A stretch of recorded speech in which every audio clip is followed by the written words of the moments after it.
Friends, it's an exciting time in our church. This year, 2021, First St. Charles United Methodist Church is celebrating our bicentennial. Our church has a long history of service and ministry in our community and around the world. And as we celebrate our bicentennial, we'll be looking at our past and learning from where we began. If you've ever researched your family's past, you've probably made some incredible discoveries. You may have found out that you're related to someone famous, or that your family came from a country different from where you were told all your life. And you probably also discovered some things that aren't so wonderful about your family. This happens when researching family history, and even when researching a church's history. On February 7th, I'll be sharing a message that speaks to our church's past, which includes how we process racial issues today. To get a better understanding of our history and where we come from, let's hear from our resident historian, Valerie Kienzle, as our Director of Marketing Ministry, Lindsay Willard, asks her a few questions. Valerie, it's so good to be with you today here at First St. Charles United Methodist Church. And we're here today so that we can learn more about the church's past as we celebrate our bicentennial year. And I know that you have done a ton of work the last 18 months researching the church's history. Thank you so much for graciously giving your time to do so. And I would love to hear more about why you chose to take on this historic project and your interest in history. I am a history nerd, first and foremost, and I think St. Charles has a wonderful history. The congregation of First St. Charles United Methodist Church has a really fascinating and complex history, and it's been really just interesting to dig and to learn more about its place in the community. It's had different name changes and different locations, but still, first and foremost, the foundation has been to bring people to Christ and to grow people in Christ and to send people out into St. Charles and into the world to gather people for Christ. And that is incredible. We are so grateful that you are the resident historian here at First St. Charles. And not only have you taken time to research our church's history, but you've also taken time to put together a history book of First St. Charles. And people are going to be able to download that and to pick up a copy of the book. So can you share a little bit more about the history book that you've put together? Okay, I went to the archives on Main Street, the St. Charles County Historical Society archives. Did a lot of research looking at old newspapers, old brochures, old books.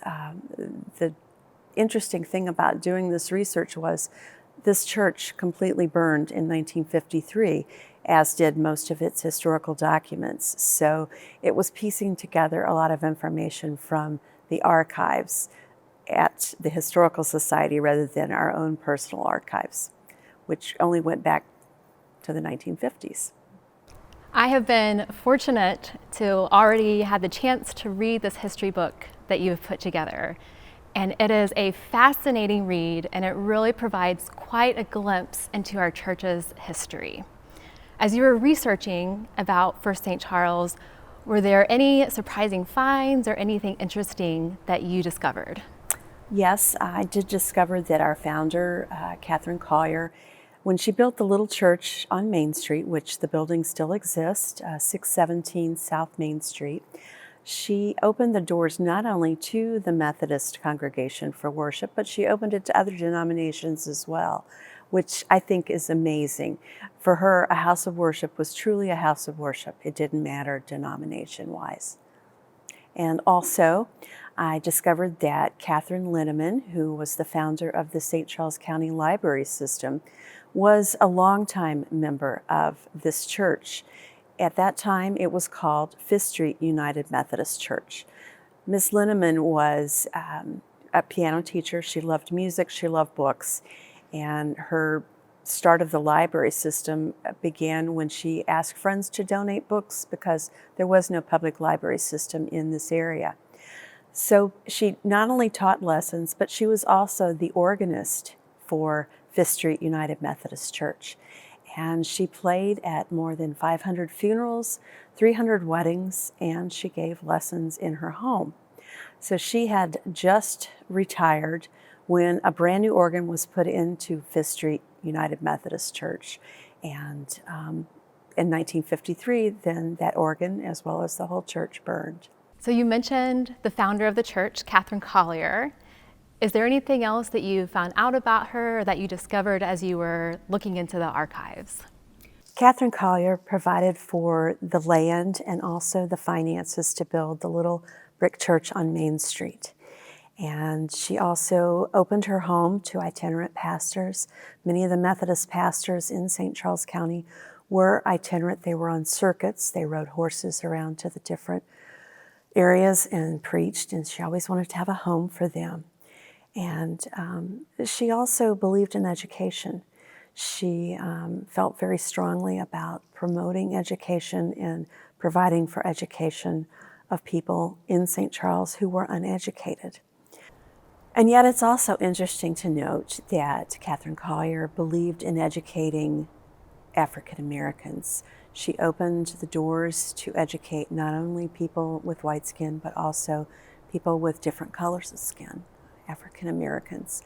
And she was a proponent in life for education. In death. In her will, she left funds that were led to the creation of a college here in St. Charles. So she was very much a believer in educating and opening the doors for the Methodist denomination to people of all colors.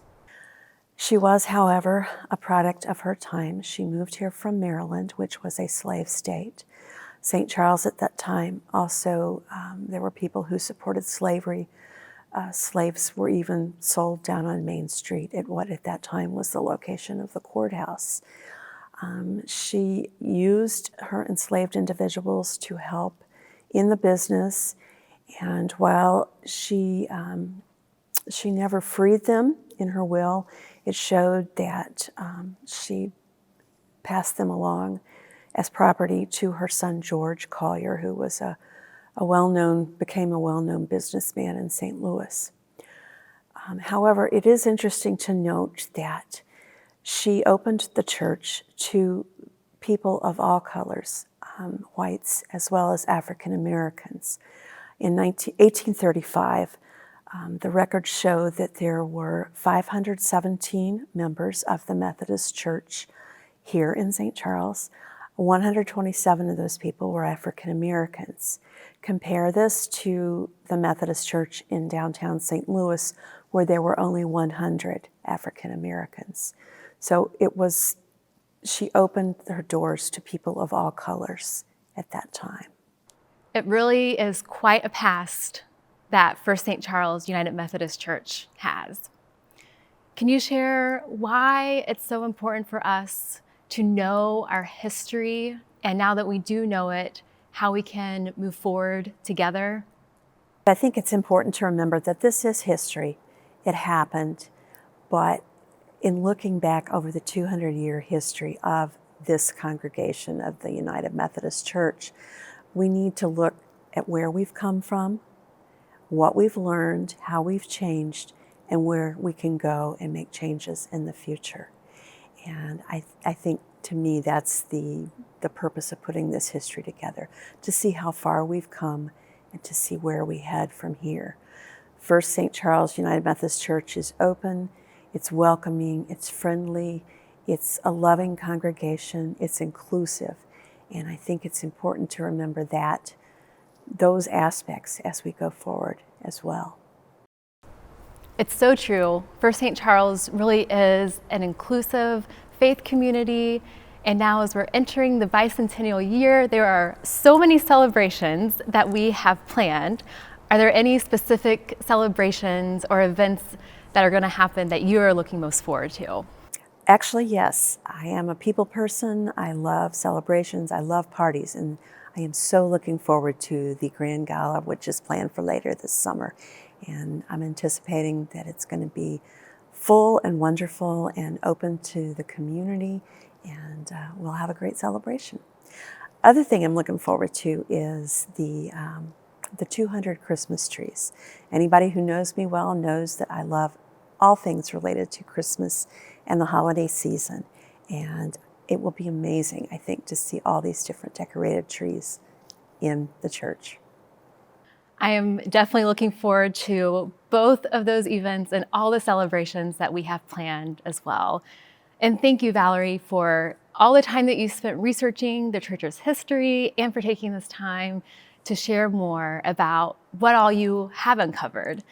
And I really hope that everyone takes the time to go to the website, firststcharlesumc.org, and download this history that you've put together, or to pick up a copy here at the church building. Thank you, Valerie. Thank you. Friends, we are grateful for all the time and effort Valerie has put into creating a thorough history of our church. And as we've learned more about our church's past, we think it's important to tell the truth. More importantly, to learn from the truth and begin the process of reconciliation. On Sunday, February 7th, I'll be starting a new message series, Outside the Lines, that speaks to some tough topics, including slavery, which are a part of our church's past. I hope you'll join us for worship February 7th. Even more so, I hope that you'll be in prayer before that time so that we all may come to worship with open ears, open hearts, and open minds. Join me, will you, as together we prayerfully consider how we might learn from the truth and ask for forgiveness as we learn from our past and look forward together to our future.